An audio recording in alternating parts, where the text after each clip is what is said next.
Let's move over now to West Africa, and measures to reform the system of obtaining building and planning permission in Nigeria's commercial capital, Lagos, have recently been implemented in a bid to see the state better organized. Olutoyin Ayinde, Commissioner for Physical Planning and Urban Development, joins us now to explain the state strategies for managing and improving planning and development in the mega city. Olutoyin, thank you for your time and a good evening. Well, certainly it's getting colder here in Johannesburg, but I'd imagine it's getting warmer there. Let's talk about this strategy, because the one time that I've been to Nigeria, I do remember seeing this vast expanse of land and then inquiring and understanding from people. We're talking about close to 20 million people who are covered by the Lagos Metropolis. Talk to us about this strategy to better improve infrastructure.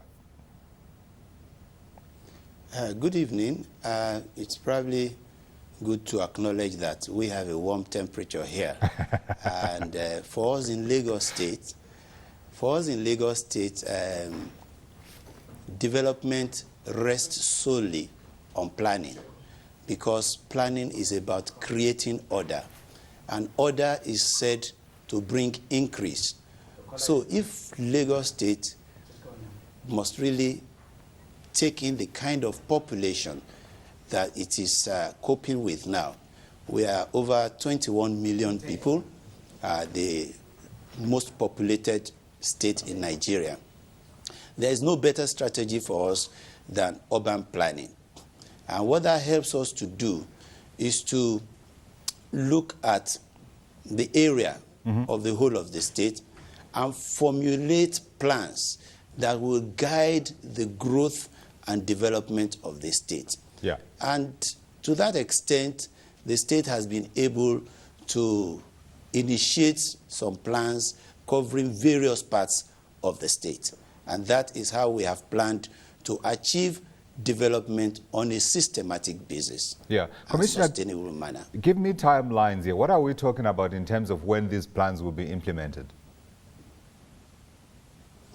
Well, if you were in Nigeria, you will find out that already some of these plans are being implemented. And I'll give you a few examples.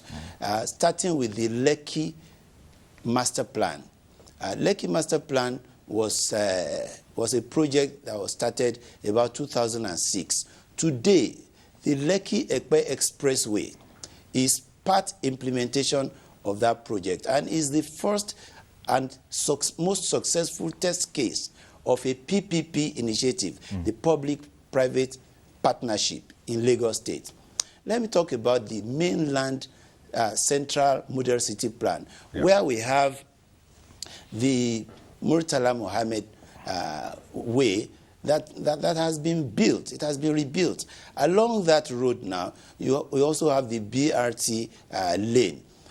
If you go into Surulere area, you'll find that we've done quite a number of roads. These are part implementation. They are a form of implementation of those plans. And of course, the Badagry Area Master Plan, where we have the Blue Line rail, and of course the expansion of the road to a 10-lane road, which wasn't so a few years back. But that has been incorporated in the Badagry Area Master Plan. And we're doing that for so many other places. We have in Alimosho Model City the Lasu Iba Road, which is a road which was not dualized some years ago. So being in Lagos, those in Lagos know that those plans are being implemented already. Yeah, but of course you're dealing with legacy issues here. Now, how do you marry the mistakes that were done in the past and you're trying to rectify them and then bring them together to work with the new plans that you are putting together?